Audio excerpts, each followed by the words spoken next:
Bună ziua și bine v-am găsit! Astăzi ne-am trecut în agenda câteva subiecte, zicem noi, de maximă actualitate și importanță pentru domeniul agricol din țara noastră, pe care am onoarea să le discutăm cu dumneavoastră, în calitate de președinte al Federației Fermierilor din Republica Moldova. Și așa cum am stabilit, aceste subiecte sunt accesul la cunoștințe și la informații, accesul la finanțe și ce este nu mai puțin important, ba chiar foarte important, este și accesul la piața de desfacere a producătorilor noștri agricoli. Și în ordine cronologică, eu v-aș ruga să vă referiți în cele ce urmează la fiecare dintre aceste teme pentru a aduce cât mai multă informație utilă și necesară în societate și, bineînțeles, antreprenorilor din acest domeniu. Bună ziua, dragi fermieri, domnilor țărani, cum vorbesc eu. În primul rând, vreau să-i felicit pe toți cu ocazia organizării și petrecerea adunării generale Federația Națională Fermieri din Republica Moldova. La această adunare au fost prezentate rapoartele cu privire la activitate pentru anul 2020. Au fost adoptate bugetele pentru anul 2021. A fost ales noul Consiliu Administrativ al Federației și nu ne rămâne decât să ne dorim baftă, succese și să putem să promovăm interesele fermierilor pe care le reprezentăm.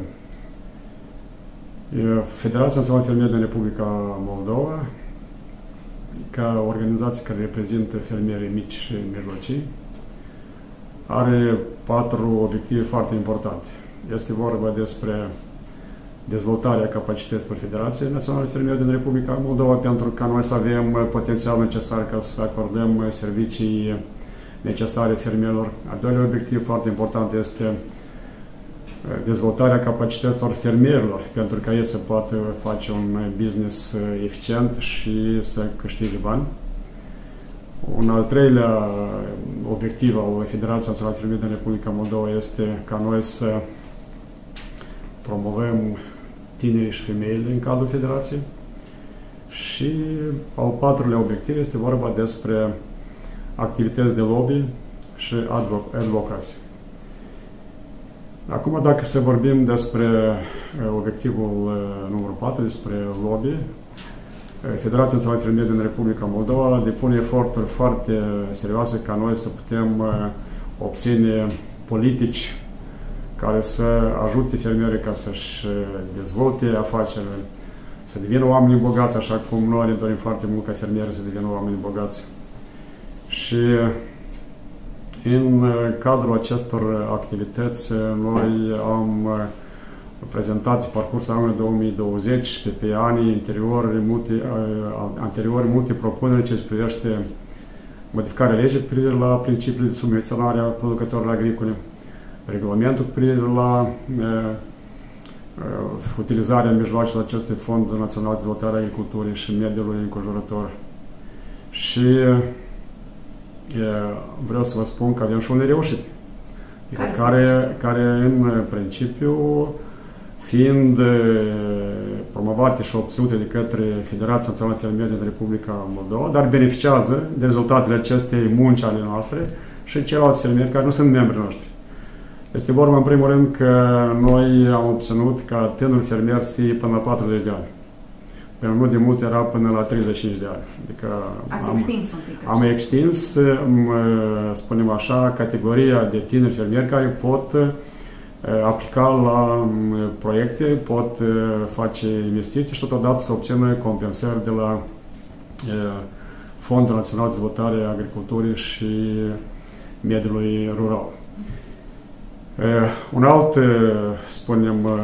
O altă reușită foarte importantă a noastră este că tinerii fermieri, femeile fermieri pot să obțină compensare adăugătoare de 15%, adică din totalul investiții pe care o efectuează. Că este o chestie foarte importantă, că prin această normă și tinerii fermieri sunt motivați ca să investească în agricultură și să ocupe cu agricultura și femeile fermieri și ele sunt astfel motivate ca să se implice în agricultură.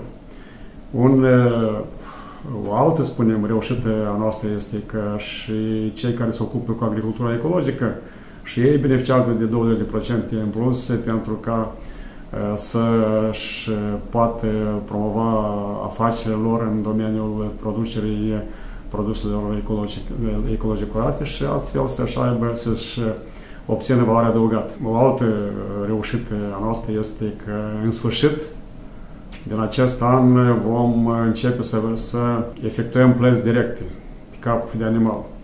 Noi am optat pentru acea normă din lege, articolul 21, care prevede introducerea plăților directe pe suprafață, adică per hectar, și sau pe cap de animal, așa este scris formularea în lege. O problemă aici este care noi trebuie să o discutăm acum cu Ministerul Agriculturii, asta în ceea ce privește regulamentul cu privire la plata acestor plăți pe cap de animal. Este vorba despre bovine.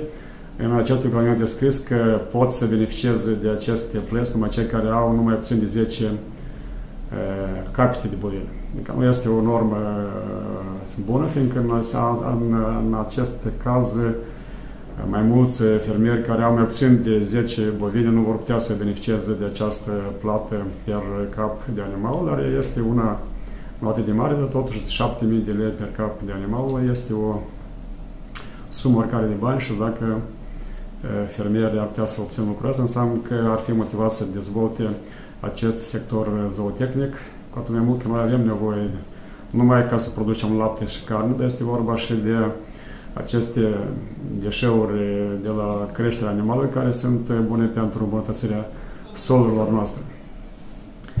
Deci noi aici vom insista în continuare, vom face lobby adevărat ca să demonstrăm că cei care se ocupă cu animalele merită să obțină aceste plăți per cap de animal și vom insista ca să fie introdusă și plata directă per hectar, fiindcă în acest caz mai mulți fermieri vor putea să obțină aceste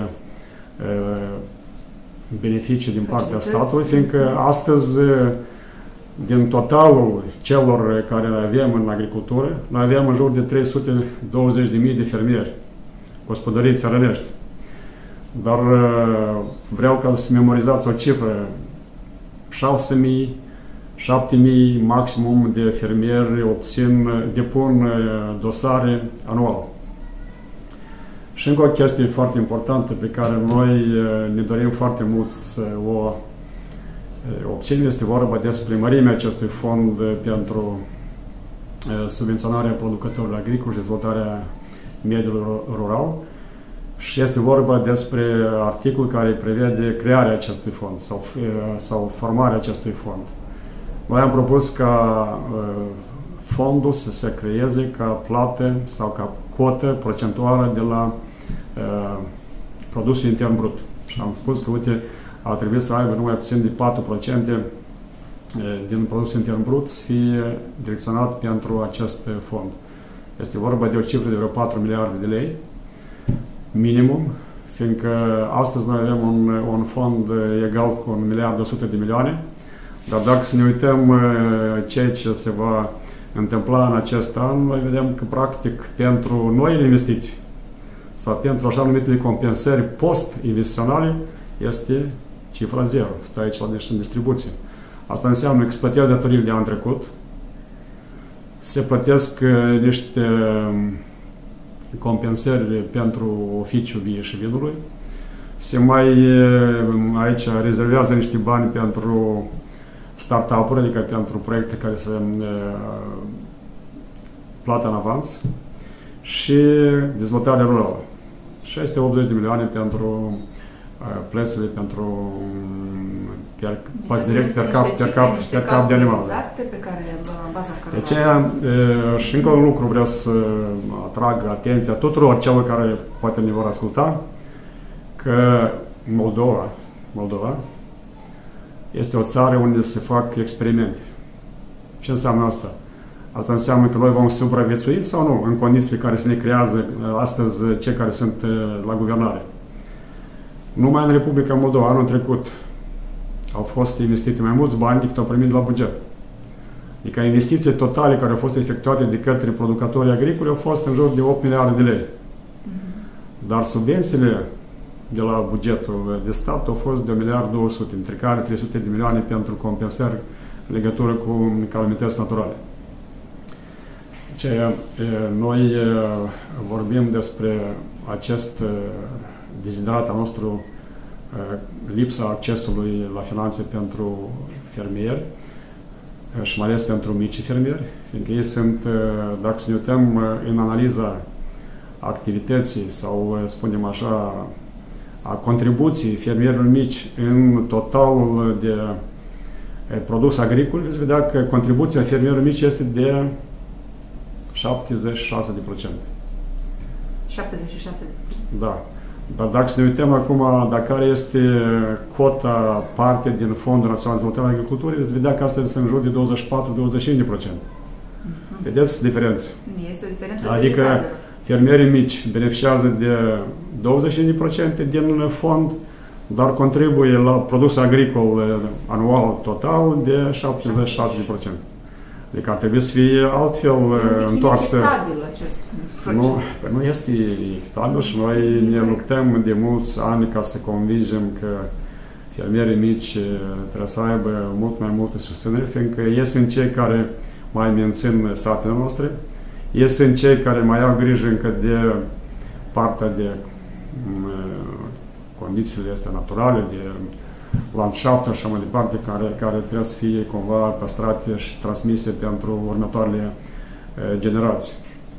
De aceea, aici este încă mult de muncit ca să convingem cei care astăzi ne conduc sau ne vor conduce, că aici trebuie să investim și aici trebuie să avem posibilitatea ca să susținem producătorii mici. Dar în mod obiectiv, gospodăriile de familie de familie trebuie susținute, fiindcă asta este, spunem, miezul economiei noastre, fiindcă noi spunem că, mă rog, că agricultura are o contribuție de 18% în produsul intern brut, dar per total, împreună cu producția alimentară, împreună cu comerțul cu produse alimentare, agro, retail și mai departe, sunt în jur de 40%, că este o contribuție foarte mare la produsul intern brut.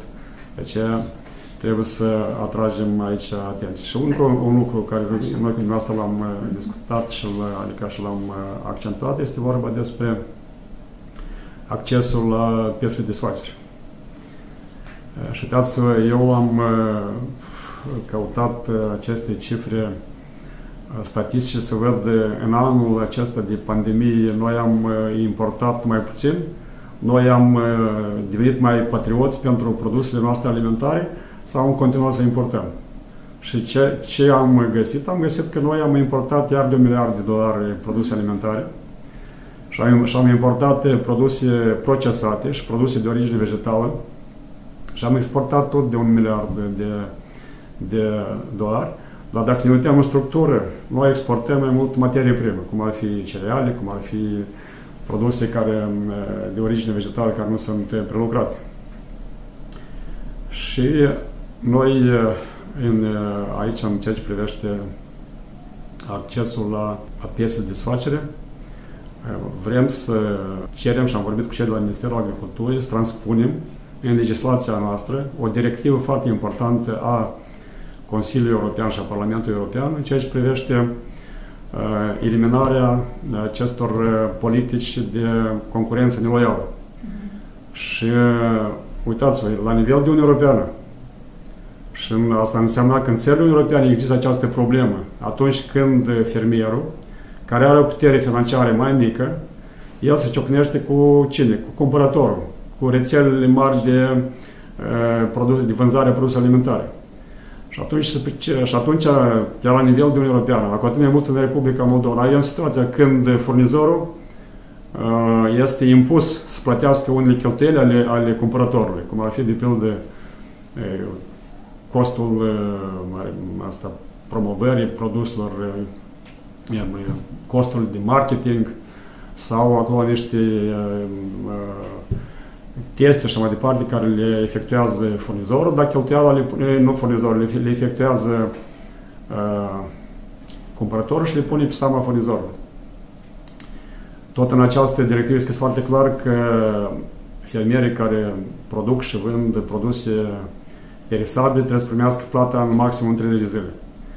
Noi, în Republica Moldova, poți să livrezi de pildă roșii sau castraveți să primești bani peste un an de zile. Că este o chestie de concurență neloială și de atârnare neloială față de fermier care are în acest lanț alimentar are o putere mult mai mică decât cumpărătorul. De aceea noi vom insista că această... Dar cum pot fi înlăturate aceste lacune? Vă spun cum. Ele trebuie prin lege să avem scris foarte clar și directiva aceasta ne dezleagă mâinile ca... Noi nu vom putea să spunem, uite, mă rog, suntem în economia de piață și nu putem să limităm unele, să introducem acolo unele, spunem, norme care ar putea să împiedice pe cineva care să considere că asta este economia de piață, dar în Uniunea Europeană. Și se spune foarte clar că aceste norme sunt aplicate pentru cei din agricultură, fiindcă ei suferă de cel mai mult, fiindcă ei sunt cei mai supuși acestor acțiuni neloiale din partea cumpărătorilor. Și noi, prin această normă, să introducem modificări în legea comerțului interior ca să putem să ne apărăm interesele fermierilor și astfel fermierii să poată avea certitudinea că ei vor fi apărați în relațiile între ei și cumpărători. Și o altă, spunem, acțiune foarte importantă pe care noi am promovat-o permanent este ca să fie creată această infrastructură a pieței agroalimentare, ca fermierii să poată să-și producă produsul, dar mai departe de acum aceste case de ambalare, aceste centre agroalimentare să fie la nivel național, la nivel regional și altfel să poată fermierii să aibă certitudine cu marfa lor produse și va găsi locul de păstrare, adică locul există de... un mecanism bine organizat, bine pus la punct și foarte clar. Un sistem de creare acestei infrastructuri a pieței agroalimentare. Este foarte important să stimulați interesul și suportul autorităților noastre față de sprijinul agricultorilor noștri, mai ales în condițiile de acum, când a fost un an, pe lângă anul pandemic, a fost și secetă. A fost secetă, da. De vedere Aici, dumneavoastră, aveți dreptate și ați atins un subiect foarte important. Noi, ca Federație, promovăm și am promovat și promovăm în continuare că să fie adoptată o lege cu privire la compensarea pagubelor urmare a calamității naturale. Această lege există în țările Uniunii Europene. Și atunci când se întâmplă o calamitate, cum ar fi o secetă critică care a fost în anul trecut, sau o inundație, Doamne ferește, sau alte, spunem, calamități naturale, cum ar fi, nu știu, ploi cu grindină sau alte sau furtuni, atunci, conform legii, fiecare actor care implementează legea știe ce trebuie să facă. Nu trebuie să aștepte indicații de la președinte sau de la guvern, că mă rog să acționeze. În lege este scris foarte clar. S-a întâmplat de pildă această calamitate naturală. Înseamnă că Ministerul Agriculturii imediat creează acest grup de lucru care evaluează pierdere și imediat este hotărâtă și întrebare legată cu compensări. În bugetul mai multor țări ale Uniunii Europene și în România, și în bugetul României, Ministerul Agriculturii are acești bani pentru compensări în caz de compensarea pagubelor în cazul acestor calamități naturale. Și noi vom promova în continuare ca organizații care reprezentăm interesele fermierilor mici, vom promova această lege ca să putem să îi protejăm într-o oarecare măsură pe cei care sunt implicați în această muncă foarte complicată, cum ar fi agricultura. Mai vedem încă o problemă foarte importantă cu care se întâlnesc fermieri, este vorba despre accesul la informații și cunoștințe. Și noi am fost cei care am insistat ca în regulamentul cu privire la subvenționare și legea cu privire la principiile de subvenționare să fie inclus în măsura numărul 5, ceea ce înseamnă dezvoltarea capitalului uman, adică fermierii să poată avea acces la cunoștințe, la consultanță și să aibă posibilitatea să depună aceste documente la Agenția Intervenție și Plăți în Agricultură și să primească să obțină o compensare de 50%. Noi am promovat tot timpul ideea că ar trebui să fie 90%, s-a acceptat 50%. Dar vom continua lupta noastră cu... Da, noi vom insista, vom discuta cu decidenții care îi avem aici în Republica Moldova și poate ei vor conștientiza că și vor înțelege că deodată poți să ai bani, dar dacă n-ai informații și cunoștință, cu banii ăștia mare treabă n-ai făcut.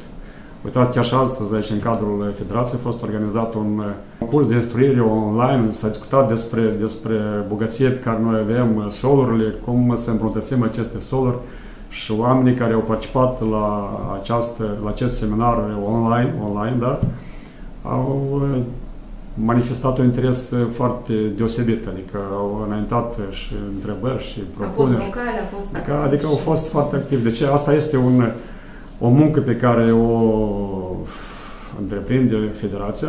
Am spus că uite, noi creăm aceste capacități ca să putem ajuta fermierii ca să obțină informația necesară, cunoștințe necesare. Un lucru foarte important, pentru prima dată, poate în cadrul organizației non-guvernamentale, a fost creată o platformă, Speak the Grill, dumneavoastră cunoaște lucrul ăsta, care are 3 componente foarte importante. Este vorba despre întrebări și răspunsuri sau, spunem așa, acces la informație și cunoștință.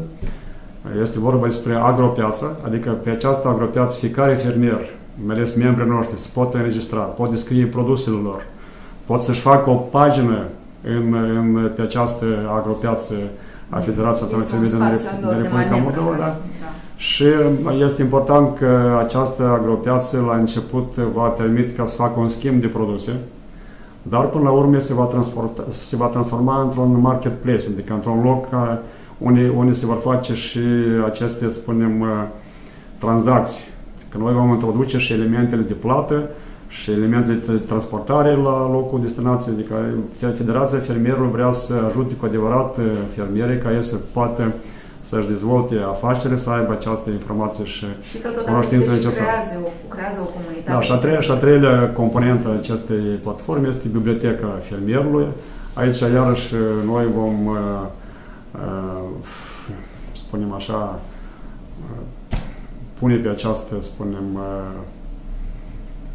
pe acest website, pe această platformă, informații interesante pentru fermieri, informații tehnologice, informații care să le arate fermierilor că sunt posibilități de a implementa tehnologii care să le permită să câștige mai mulți bani sau să-și facă, să producă produse cu valoare adăugată înaltă. Adică asta este ceea ce face Federația Națională Fermierilor din Republica Moldova și aceste, spunem, rezultate pe care noi le obținem pentru o muncă asiduă a membrilor noștri, a Consiliului Administrativ, al Direcției Executive a Federației și sunt sigur că noi vom putea să obținem rezultate numai în cazul când vom fi mai mulți, vom fi mai solidari și astfel să avem puterea de decizie.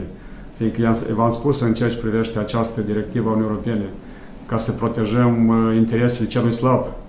Fiindcă dacă fermierul este veriga slabă pe acest lanț alimentar și cumpărătorul, de pildă rețeaua de supermarkete sau de hipermarkete, are putere mai mare în discuții cu fermierul, înseamnă că trebuie să-l protejăm prin lege pe acest fermier ca să creăm această certitudine că el nu este de unul singur. În linie mare am trecut cam peste toate subiectele. Da, noi am trecut prin subiecte, sunt multe lucruri de vorbit. Dar poate nu mai lăsăm și pentru următoarele. E clar că noi fermierii au și alte probleme. Noi acum ne-am axat pe aceste 3 foarte importante, pentru că accesul la informații și cunoștință, asta este pe primul loc, pe locul 2 este accesul la finanțe și pe locul 3 accesul la piață. Și sunt niște lucruri care noi avem planuri de acțiuni concrete, propuneri concrete și acum, după petrecerea adunării generale a Federației Naționale Fermierilor din Republica Moldova, noi vom transmite decidenților iarăși o adresare cu acele propuneri pe care noi le avem pentru ca să îmbunătățim politicile care să susțină fermierii ca să rămână acasă și să facă business aici. Fiindcă noi am vorbit de situația noastră din satele Republicii Moldova și am găsit un indicator de performanță foarte important, dar foarte dureros pentru noi. Fiindcă se spune în felul următor că indicatorul de performanță pentru mediul rural este situația demografică. Și dacă ne uităm în statistica noastră, noi vedem iarăși că în 2020 avem mai mulți decedați decât născuți viu. Da? Asta este o tragedie pentru noi. Național. Dar atunci când cei care ne guvernează spun că uite câte lucruri au făcut și așa mai departe, atunci se uită la acest indicator de performanță. Situația demografică. Dacă oamenii rămân în Republica Moldova, dacă aici se creează noi familii, dacă aceste noi familii au suportul necesar și mijloace necesare ca să-și nască copii, atunci acesta este un lucru pozitiv. Un indicator de antiperformanță, pentru că, ținând cont de realitățile dure care au loc, în special, cum ziceți noastră, în mediul rural, da. Este destul de gravă situația și agravată în mod special și de pandemie, care seceră cumva populația. Și pandemia, dar și oamenii pleacă peste hotare, în căutarea unui loc de muncă, ca să câștige niște bani pentru familie. Vedeți că anul trecut, acum, cei care ne guvernează se bucură, că au fost transferați de către cetățenii noștri care lucrează peste hotare. Este 1,5 miliard de 1,5 miliard de milioane de euro, da? Da, cu asta ne trebuie să ne bucurăm, dar totodată asta și întristează că banii ăștia nu sunt câștigați în Republica Moldova. Fiind câștigați în Republica Moldova, ar fi, cum se spune, generat locuri de muncă, ar fi aici, știți, apărea mai multe lucruri pozitive. Dar așa, cetățenii noștri, da, ei transferă 1,5 miliard de milioane. Dar câte beneficii au lăsat peste hotare pentru acele țări unde ei lucrează? Fiindcă ei acolo creează valoare, nu creează valoare în Republica Moldova, cu părere de rău. Da, cu banii ăștia noi ce facem? Iarăși, să ne uităm la banii sunt veniți în Republica Moldova, dar cetățenii dar pleacă înapoi pentru produse care le livrează, iarăși, țările care ne livrează aceste produse, cum ar fi și China, și India, și ne vreți. Dar în opinia dumneavoastră, ce credeți că ar trebui de urgență să întreprindă în contextul dat autoritățile țării noastre pentru a sprijini și pentru a ridica nivelul de viață, aduce o nouă speranță agricultorilor din țara noastră? Noi trebuie să susținem crearea întreprinderilor mici și mijlocii în satele noastre. Și fiecare sat are o tradiție oricare.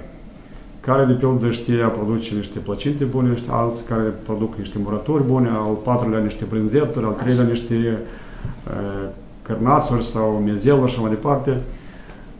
Atunci, știind aceste lucruri, spunem, pozitive sau care le pot face satul respectiv, aici trebuie să ne concentrăm. Aici să facem fabricuțe de procesare a laptelui, aici să facem procesarea cărnii, dincolo la legume, fructe, congelare și mai departe, fiindcă ți este, știți, cumva obișnuitor când importi de $1 miliard produse alimentare în Republica Moldova, $1 miliard, da? Asta ceea ce se importă prin vamă, așa mai departe, adică legal. Dar noi știm și traficul ăsta de mic de la frontieră. Când vin peștele din la Ucraina în Cahul, în părțile celea și îi distrug pe ai noștri și noi acolo nu putem să mergem, fiindcă Ucraina foarte rigid controlează hotarul, dar noi câteodată le asigurăm aceste trasee cu securitatea polițiștilor noștri și mai departe. Deci asta trebuie să facem. În primul rând să procesăm acolo unde se produce și să dezvoltăm turismul rural. Adică aici este dar pentru ca să dezvoltăm turismul rural trebuie să avem investiții în infrastructură, trebuie să avem drumuri, apă, canalizare și multe lucruri. Dar trebuie făcute lucrurile astea. Că altfel nu avem niciun fel de perspectivă pe viitor, fiindcă dacă ne uităm în România, țara membru Uniunii Europene, atunci când a aderat la Uniunea Europeană, atenție, produsul intern brut al României, în produsul mediu brut al Uniunii Europene era de 22%. Acum, peste 10 ani de la aderare, au ajuns la 70%. Adică de câte ori a crescut? De 3 ori jumate, da? Noi am rămas tot acolo. Un salt. Noi am rămas acolo. Noi suntem încă la nivelul de $2000 pe cap de locuitor. Asta vorbim de România, țara vecină. Păi eu vorbesc de România, ca să dăm un exemplu clar că sunt frații noștri și noi am putea să fim ca ei. Dacă avem și noi, știți, rânza asta moldovean, l-am aruncat într-o parte și am spune, băi, oameni buni, da să dăm mână de mână cei cu inima română, așa? Și să ne înfrățim încă o dată și să devenim un tot întreg. Și atunci vom putea să beneficiem de ceea ce beneficiază frații noștri din România. Acum, fermierii noștri, și vreau să spun că noi am contribuit ca federație ca cele 6.000 de tone să vină în Republica Moldova, acest merit și l-au asumat multă lume aici în Republica Moldova. La noi, încă luna august anul trecut, am scris o scrisoare domnul prim-ministru Ludovic Orban. Am avut niște colegi de aici din Republica Moldova care ne-au ajutat ca să ne merim în cancelarea domnului Ludovic Orban și să putem să începem niște discuții ca să ne ajute cu motorie. Noi acolo am propus și îngrășăminte și niște semințe, dar mulțumim și pentru ceea ce am obținut, acele 6.000 de tone și acum mă uit cine le primește aceste 6.000 de tone. Am ridicat acest regulament. Și iarăși cei care cu alte mii de hectare terenul agricol primi și ei ajutorul ăsta.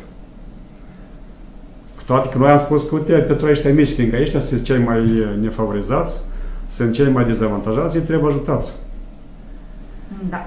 Și când se iasă iarăși anul trecut cu aceste proteste și mai departe, cu tehnica pe traseele naționale, cine a organizat? Federația Națională Fermierilor din Republica Moldova, împreună cu agricultorii din sudul Republicii Moldova și din centrul Republicii Moldova. Dar cine a beneficiat? Au beneficiat și ceilalți. Noi nu ne supărăm, dar este important ca să fim solidari, fiindcă altfel nu obținem multe lucruri. Fiindcă dacă stai într-o parte și te uiți de ce se va întâmpla, dar dacă se va reuși, înseamnă că va beneficia și cel care se uită într-o parte și nu participă la aceste evenimente, că mă rog să teme ca să vină fiscul sau altcineva, fiindcă ei au de acum niște proprietăți și tem să le piardă, atunci noi n-am să obținem nimic. De aceea spunem că organizațiile non-guvernamentale, ele sunt ale fermierilor, ale producătorilor agricoli și ei trebuie să fie mai solidari, să fie mai mulți ca să putem să ne obținem interesele noastre. Și nu putem să spunem că prim-ministru spune că uite, noi nu avem deficit mare. Dar asta este bine sau este rău? Eu am considerat că asta pentru anul trecut era rău. Era rău că avem ăsta deficit mic. Trebuia să investim mai mulți bani, să dăm ajutor la fermieri, ca ei să-și poată cumva recupera pierderile pe care le-au suferit. Uitați-vă în acest an, urmările acestor probleme de anul trecut se reflectă la cine? Iar la fermieri. N-au bani să-și cumpere îngrășăminte, n-au bani să-și cumpere tehnică agricolă și iar vor obține roade mici. Adică în loc să-i susținem ca ei să meargă, știți, așa ca tancul, ca să-și poată câștiga banul, să aibă un rezultat mai bun. Vorbim în special acum de fermierii mici sau la început de cale. Fermierii mici care nu au posibilitățile astea. Vedeți ce înseamnă fermierul mic? El nici nu este, cum la noi iubesc spun, nu este bancabil. Ce înseamnă este bancabil? Adică el nu poate merge la bancă. De ce? Pentru că el nu are gaj, nu are ce pune în gaj. Este care se mai mari, au niște tehnică agricolă, au niște terenuri cumpărate și îl duce la bancă, banca îl primește acolo și îl cuprinde, fiindcă, mă rog, el este clientul băncii dorit de bănci. Fiindcă banca știe că dacă el nu plătește, are ce lua. Dar de la fermier ce se. Și noi aici iarăși am cerut și cerem în continuare să fie creat un fond de garantare a creditului agricol. Dacă ne referim la accesul la finanțe. Ce ar însemna mai exact? Asta ar însemna că dacă astfel de fond de garantare creditul agricol este în majoritatea statelor Uniunii Europene și în România din 1990 acest fond există. Asta înseamnă că fermierul merge la bancă, banca îi spune că tu nu ai gaj. Atunci el se adresează la fondul de garantare. Fondul de garantare îi garantează o sumă care în România îți garantează 2 milioane de euro, 90%. Adică dacă tu vrei să iei un credit de 1.800.000 de euro, adică ai compensare de 90% de la bugetul statului, adică de la fond de garantare a creditului agricol din România. Și tu nu mai pui garanția de diferență, de 200.000 de euro, da? Deci e clar că tu poți găsești banii ăștia, să-i pui ca gaj și să obții un credit ca să-ți dezvolți afacerea. Și noi discutăm despre acest fond de garantare de acum de vreo 5 sau 6 ani. Și toți parcă sunt de acord, dar nu se găsește că, mă rog, ODIM-ul, da? Dorește ca acest fond să fie pe lângă ODIM.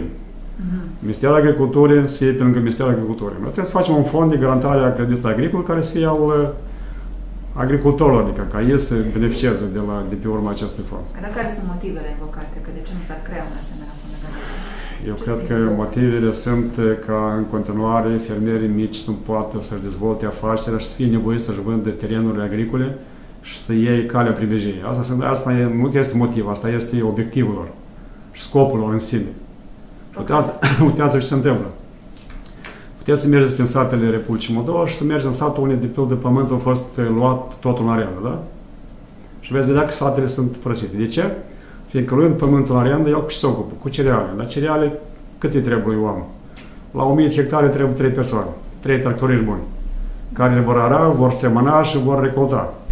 La 1000 de hectare.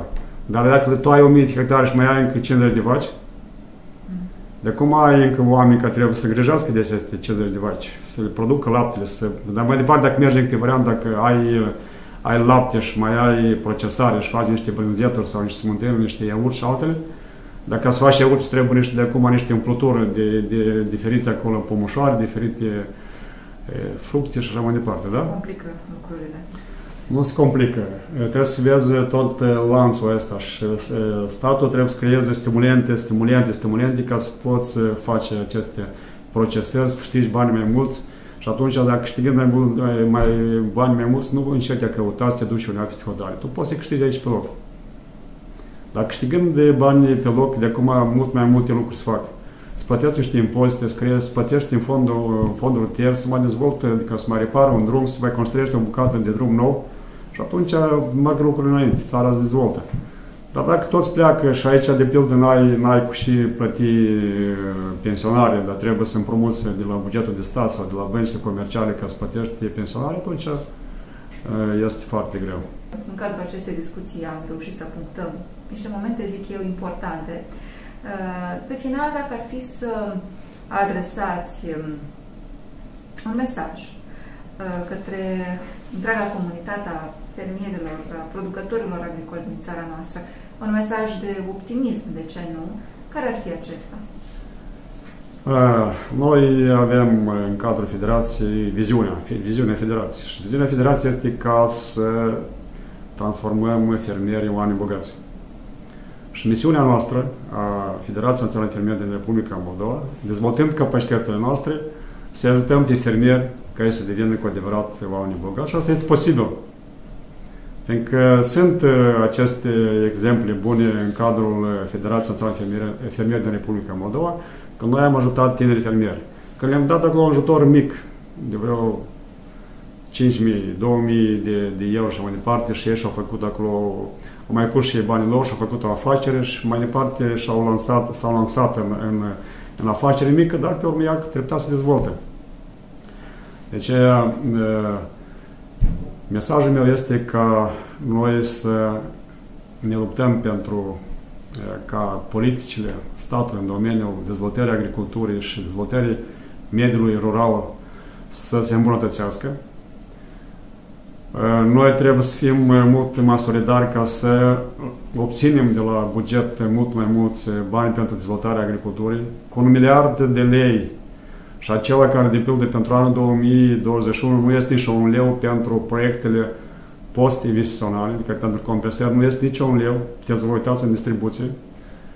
Noi trebuie să majorăm acest fond național de dezvoltare a agriculturii și mediului rural ca să putem cu adevărat să dezvoltăm agricultura. Și noi, și nu numai agricultura, dar și industria alimentară.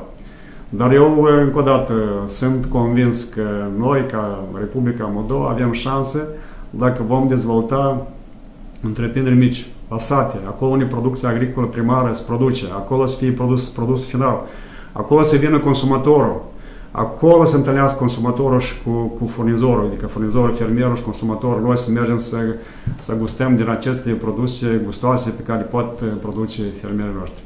Asta este unica noastră șansă de a mai avea rezultate în...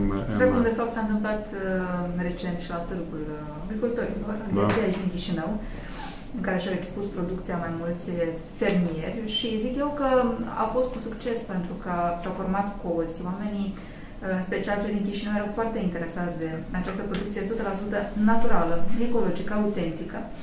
Și zic eu că asemenea idei, asemenea târguri și evenimente ar trebui organizate cât mai des. Da, aveți dreptate și noi, ca Federația Națională Fermieră din Republica Moldova, suntem implicați în aceste activități de organizare a acestor târguri. Și doamna Diana Cludu, care este membrul nostru și membra Consiliului Administrativ, ea este doamna care promovează, care organizează și asta este un lucru foarte, foarte bun. Și eu de ce vă spun că am rămas foarte uimit atunci când am analizat cifrele noastre de export-import și am înțeles că anul trecut totuși nu am devenit mai patrioți decât în anii precedenți. Chiar dacă a fost pandemie, chiar dacă noi n-am putut să cumpărăm foarte multe lucruri din străinătate, dar ne uităm că iarăși avem acel miliard importat în Republica Moldova. Înseamnă că banii i-am cheltuit, dar i-am cheltuit pe produse străine. De ce noi trebuie să lansăm acest apel?